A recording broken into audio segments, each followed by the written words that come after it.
na po si Len para sa ating ika-193rd day na ating sharing and devotion video. At sorry po, yung last na naging sharing and devotion video natin was sa Monday or I think Sunday because naging sobrang busy po para sa 30th death anniversary ni Tatay Glass.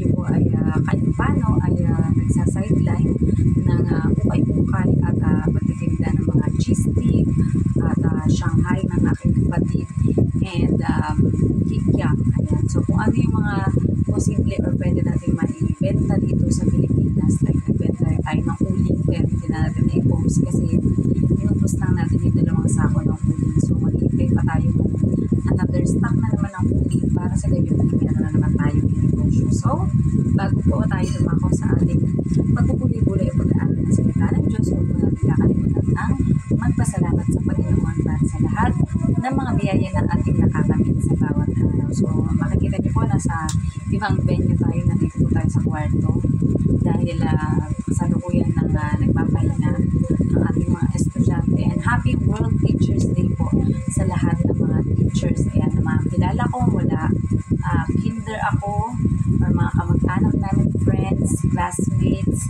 and mga former teacher namin, former teacher ng mga anak ko at mga teacher nila ngayon. So nag-celebrate sila sa school ng celebration ng Teachers Day. So bago po ang lahat, let us all pray and thanks God for this day. Naman ng Diyos na makapangyarihan sa lahat po kami Panginoon ulit.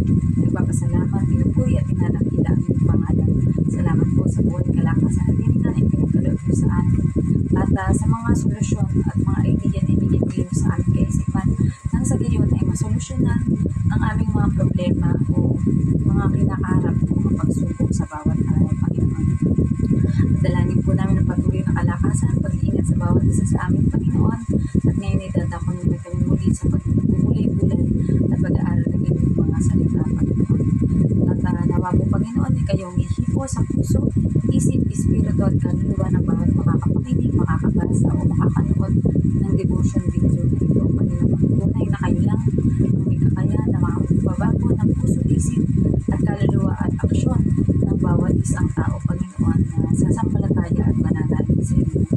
Kaya hindi po, Panginoon, dinadalangin namin ang bawat makakapakinig, Panginoon, na nawa hindi lang nila ito mapakinggan o mabasa, Panginoon, o panood, kundi magsilbi din po itong gabay sa kanilang buhay, Panginoon. Nang sa gayon ay ang kilos o magawa ng bawat isa ay para lamang sa inyong kapurihan. Dalangin po namin inyong pagpatnubay at habang buhay po magpapasalamat sa Panginoong Jesus sa kanyang pag-aaral ng kanyang buhay para sa kaligtasan namin lahat at sa banal na Espiritu na siyang patuloy na gumagabay sa amin upang ang aming magawa ay para lamang sa inyong kalooban na kapagpapasaya sa inyo at isang masamyong handog sa inyong kaharian. Muli, binabalik po namin lahat ng puri at pasasalamat sa tanging pangalan ng mga anak na si Jesus. Amen. So ito po yung nakasulat sa Lucas 21:25. At dito ang pagdating ng anak ng tao. Magkakaroon ng mga palatandaan sa araw, sa buwan at sa mga bituin. Sa lupa, ang mga bansa ay masisindak at malilito dahil sa ugong at mga daluyong ng dagat. Message, kung ang pinag-uusapan dito ay ang pagdating ni Jesus, matagal na iyong nangyari at natapos. Kung ito naman ay ang muling pagparito ng Panginoong Jesus, tiyak na mangyayari at magaganap ang mga palatandaan ito sa araw, buwan, mga bituin, sa lupa, sa mga bansa, dahil sa ugong at daluyong ng dagat. Application. Dahil hindi natin naabutan o nasaksihan ang mga pangyayari ng unang naparito ang Panginoong Jesus, ang aabangan natin ay ang niliyang pagbabalik. At hindi tayo dapat matakot dahil nakasisiguro tayong maayos at matibay ang relasyon natin sa Diyos. Imbes na matakot sa mga nakasaad dito na mga senyales, ay mas dapat na masabik pa nga tayo dahil yun ang pinakaasam ng mga nagmamahal sa Diyos. Ngunit ang mga hindi nagmamahal at walang matibay na relasyon sa Diyos ay laging takot mamatay o hindi nagpahanda sa muling pagparito ng Panginoong Hesus dahil mas mahal nila ang mundo at kung ano ang narito. So, puri ng pagkabasa ng mabuting balita o salita ng ating Panginoon. Diba? So, yun na nga. Ang sinasabi dito ay ang pagdating ng anak ng tao, which is ang ating Panginoong Hesus sa pag-evangelyo niya o pangangaral niya kahit sa kanyang mga alagad. Ang tawag niya sa kanyang sarili doon ay anak ng tao dahil nga siya ay nagkatawang tao, dahil siya ay naging anak ni Maria sa laman at ni Jose, diba? Pero lahat ng yan ay inordain at isinaayos ng ating Panginoong Diyos para sa maluwalhating pagparito o pagdating dito ng kanyang bugtong na anak na si Jesus, diba? So, ang topic dito ay kung ano yung mga mangyayari. So, dahil hindi nga natin, diba, sinabi ko na nga dito, hindi natin nasaksihan ang unang pagdating o pagparito ng ating Panginoong Jesus sa mundo, ay malamang ang pinag-uusapan dito ay ang second coming na ating Panginoong Jesus, which is hindi natin nasisigurado kung kailan, but we are rest assured na mangyayari at magaganap yan kagaya ng ipinangako ng ating Panginoong Diyos, diba? Dahil kung mababasa natin sa Biblia, it takes 1,000 years particular bago maganap o tuluyang magkatawang tao ang kanyang bugtong na anak na si Jesus, pero nangyari at naganap pa rin ang pagligtas sa atin na ating Panginoong Jesus. So, kahit ano pa man ang mga senyalis na nakikita natin, ang mga kalamidad, ang mga pagbabago sa buwan, sa araw, sa bituin, diba? Yung kumbaga, ang mga tao kasi masyado silang mapaniwalain sa mga nakikitang mga senyalis, diba? Kapag halimbawa, nangyayari blood moon, isipin, ayan na, malapit na ang pagbabalik ng ating Panginoong Jesus, diba? Well, iba natatakot, diba? Or yung talagang solar eclipse na kapag dumilim sa buong paligid ay sasabihin nila na ayan na, ang susunod na pagliwanag na ay ang muling pagparito na ng ating Panginoong Jesus. Pero yun nga yung ina-explain na dapat ay bilang tayo na nagtitiwala sa ating Panginoong Diyos at sa ating Panginoong Jesus ay nakasisiguro na kahit kailan man mangyari o maganap ang muling pagparito ng ating Panginoong Jesus, basta rest assured tayo na ating relasyon sa ating Panginoon ay matibay at ginagawa natin ang kanyang Great Commission to go therefore and make disciples of all nations. Pinapahayag natin sa bawat mga tao ang kabutihan ng Panginoon na ating mismong naranasan sa ating buhay, ang pag-provide ng Panginoon sa mga pagkakataon na tayo ay lubos na nangangailangan or may mga pangangailangan, ang kaligtasan ay pinagkaloob sa atin na ating Panginoon sa anumang sakit. Iba na proven effective nila na kahit nasa stage 4, stage 3 na sila or sobrang critical na condition na sila ng mga cancer o sakit.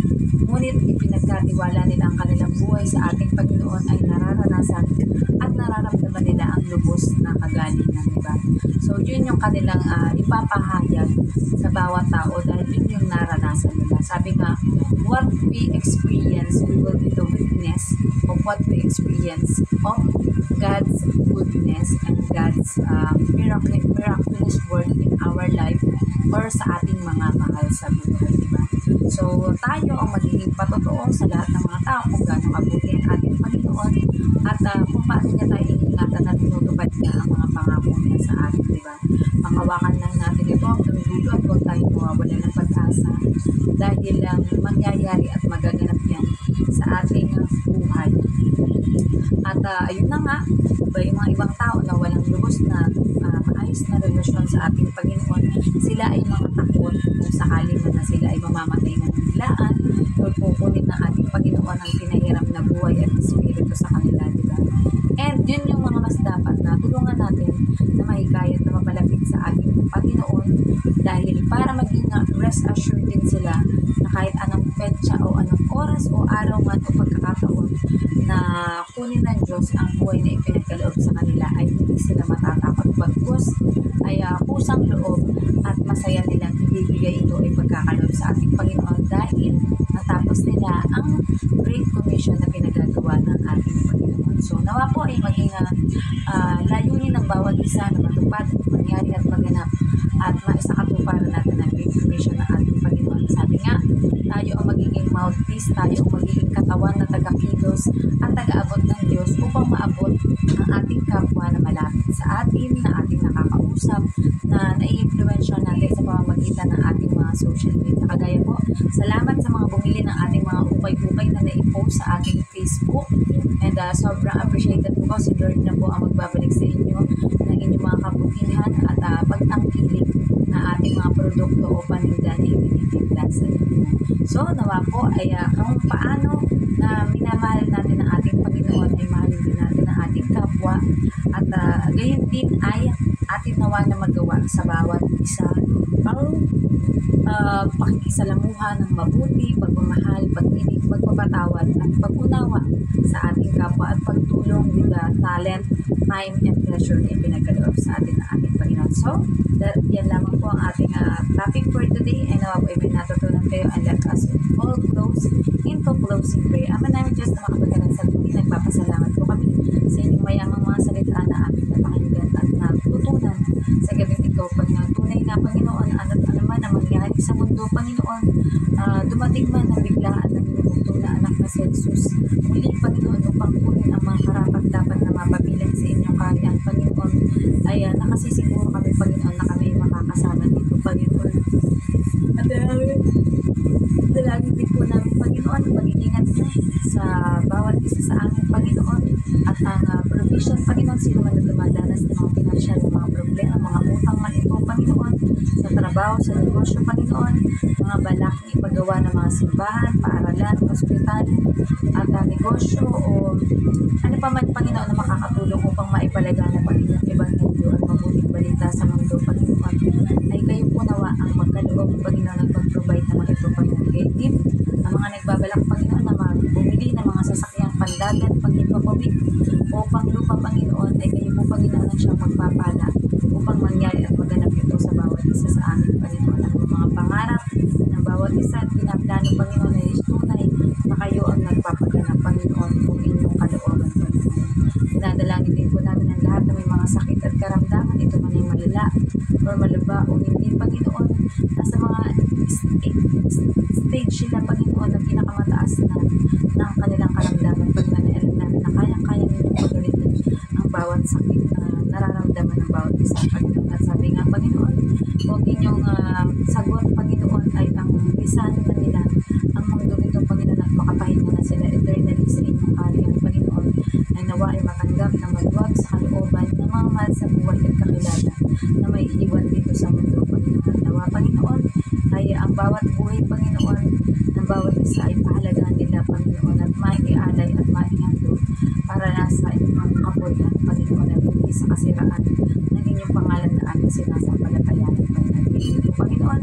We pray also for the prophets, pastors, priests, evangelists, missionaries, Panginoon, teachers, disciples, Panginoon, at mga ordinaryong miyembro, Panginoon, na nagnanais, Panginoon, na magkaroon ng maayos na relasyon at pakikisalamuha sa aming kapwa, Panginoon, at matibay na relasyon sa inyo, Panginoon, spiritually, emotionally, Panginoon, physically, Panginoon, kayo po ang may kakayahan na ipagkaloob sa amin ng mga kakailanganin namin, Panginoon, para maabot ang aming kapwa, Panginoon, at matulong na ibibigay namin, Panginoon, sa abot na aming makakaya, Panginoon, na ilan namin na kayo ang siyang magkakaloob, Panginoon. Pinagdadasal din po namin ang bansa namin ito na Pilipinas, Panginoon, at lahat ng mga body of Christ, Panginoon, simula sa pinakamataas na pinuno hanggang sa pinakamababa, hanggang sa bawat pamilya, Panginoon, that every family will be a disciple of you, Panginoon, na mag-mission, mag-i-evanghel, na magbabahagi na inyong mabuting balita, Panginoon, at tuturuan ng bawat mga anak o mga mahal sa buhay, Panginoon, na mapalapit at magkaroon ng matibay na relasyon sa inyo, Panginoon. Sabi nga, Panginoon, apart from you, Lord God, we can do nothing, Panginoon. And sa pamamagitan ng lakas na lino, Panginoon, na ipinagkakaloob nyo, ay napagtatagumpayan namin ang bawat araw ng aming buhay, na puno man ng mga pagsubok o problema, Panginoon. Ngunit kapag kasama kayo, Panginoon, ang lahat ng problema ay gumagaan, ang lahat ng problema, Panginoon, ay nagkakaroon ng solusyon, Panginoon. We pray also, Lord God, para sa lahat ng mga bansa, Panginoon, let there be peace, unity, understanding, Panginoon, pagkakaisa, economic growth, Panginoon, at huwag nang magkaroon ng away-away o digmaan, Panginoon, upang safe ang lahat ng mga miyembro ng bawat mga bansa, Panginoon. Dalangin din po namin, Panginoon,